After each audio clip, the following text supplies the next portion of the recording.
మన కంట్రీలో జరుగుతున్న ఈ క్రైసిస్ కానీ లేకపోతే ఈ అన్ఎంప్లాయ్మెంట్ కానీ లేకపోతే ఇంకా చాలా రకాలుగా ఎయిర్ పొల్యూషన్ కానీ లేకపోతే మన ఇండియన్ కరెన్సీ పడిపోవటం కానీ ఇటువంటి ఏవి కూడా మన ప్రధానమంత్రికి పట్టకుండా 10 గంటలు పార్లమెంట్ సమావేశం జరిగితే దాంట్లో మొత్తం కూడా 150 సంవత్సరాల క్రితం బంకిం చంద్ర గారు రచించిన వందే మాత్రంలో తప్పులున్నాయని మన ప్రధానమంత్రి గారు మాట్లాడటం ఎంత బాధాకరమైన విషయం అంటే మన పార్లమెంట్ సమావేశానికి ప్రతి నిమిషం కూడా దగ్గరగా 2 లక్షల రూపాయల వరకు కాస్ట్ అవుతుంది. ఇంత అమౌంట్ అనేది బడ్జెట్ స్పెండ్ చేసుకుని కానీ మన ప్రధానమంత్రి గారు డిస్కస్ చేసుకున్న విషయాలు ఏంటంటే వందే మాత్రంలో తప్పులు ఉన్నాయి. మనందరం బిలీవ్ చేయొచ్చు ప్రధానమంత్రి గారు మంచి దేశభక్తుడని, అదేవిధంగా మనం కూడా ఆయనతో పాటు దేశభక్తులమే.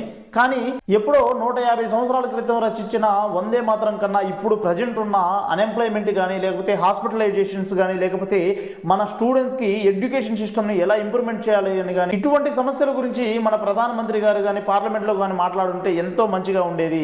కానీ మన ప్రధానమంత్రి గారికి కేవలం వందే మాత్రం లేకపోతే హిందూ ముస్లిం ఇటువంటి సంఘటనలు మాత్రమే ఆయనకు కనపడటం మన దేశ దౌర్భాగ్యమా లేకపోతే మన అదృష్టం అనేది మనకైతే ఇంకా క్లియర్గా తెలియదు. మీరు ఇటువంటి విషయం గురించి అయితే మీరేమనుకుంటున్నారో నాకైతే కమెంట్ చేయండి. కానీ ఈ వీడియోలో కూడా చాలామంది అంధభక్తులు వచ్చేస్తారు. అంధభక్తులు వచ్చేసి ఆటోమేటిక్గా అయితే వాళ్ళ ఇష్టం వచ్చినట్టు కమెంట్ చేస్తారు. వాళ్ళ గురించి అయితే నేను పట్టించుకోదలుచుకోలేదు. కానీ మీ జెన్యూన్ ఒపీనియన్ అయితే మీరైతే కమెంట్ చేయండి.